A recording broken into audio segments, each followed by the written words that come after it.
Il est à la tête au Maroc de la Chambre des conseillers, l'équivalent du Conseil national. Mohamed Cheikh Biadila est le nouveau président de l'Assemblée parlementaire de la Méditerranée.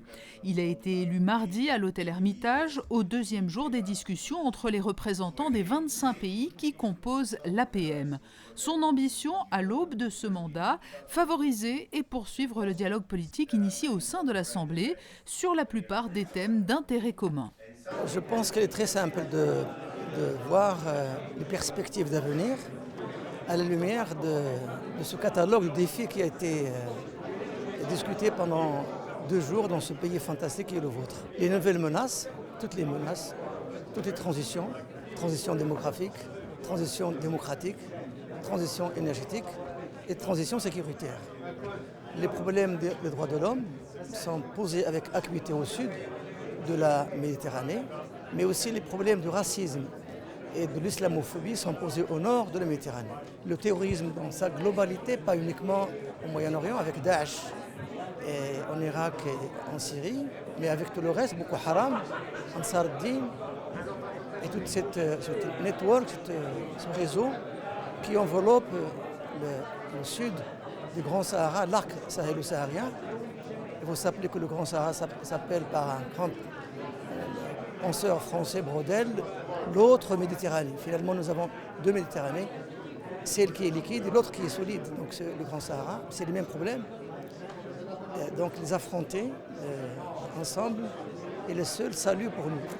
À chacune de ces réunions, l'Assemblée parlementaire de la Méditerranée tient également à récompenser des personnalités ou des organisations et associations qui œuvrent en faveur de grands projets ou contribuent par leurs actions à promouvoir le bassin méditerranéen.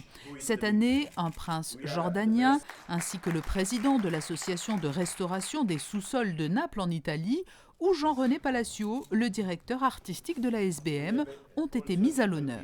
Quelque part, c'est pas moi qui reçois le prix, mais El Gusto, qui est ce très bel orchestre arabo-judéo, shahabé, musique algérienne qu'on a reçu pendant le Monte Carlo Jazz Festival et qui est très symbolique justement de rapprochement des peuples entre des peuples de la Méditerranée. On a une vraie action autour de la musique méditerranéenne. Quand on regarde bien la programmation des uns des autres en principauté. L'Assemblée parlementaire de la Méditerranée est une assemblée qui favorise, qui est une vraie plateforme pour le dialogue dans tous les pays de la Méditerranée, qui œuvre pour promouvoir la sécurité, la paix, le respect des droits de l'homme.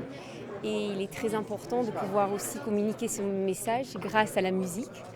Et surtout dans des temps, je veux dire, où on parle de la crise en Syrie, en Irak, qui a fait beaucoup de réfugiés. Et c'est vrai qu'il est très important pour Monaco de représenter et d'être représenté au sein de l'Assemblée parlementaire, au sein de la Méditerranée, pour montrer son implication, parce que c'est important qu'un si petit pays soit visible et participe à ces dialogues.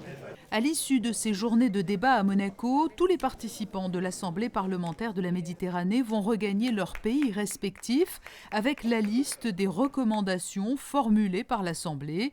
Au fil des ans, le dialogue politique noué au sein de l'APM s'est révélé capital pour tenter de dessiner les contours d'un espace de paix et de prospérité auquel peuvent légitimement aspirer les peuples de Méditerranée.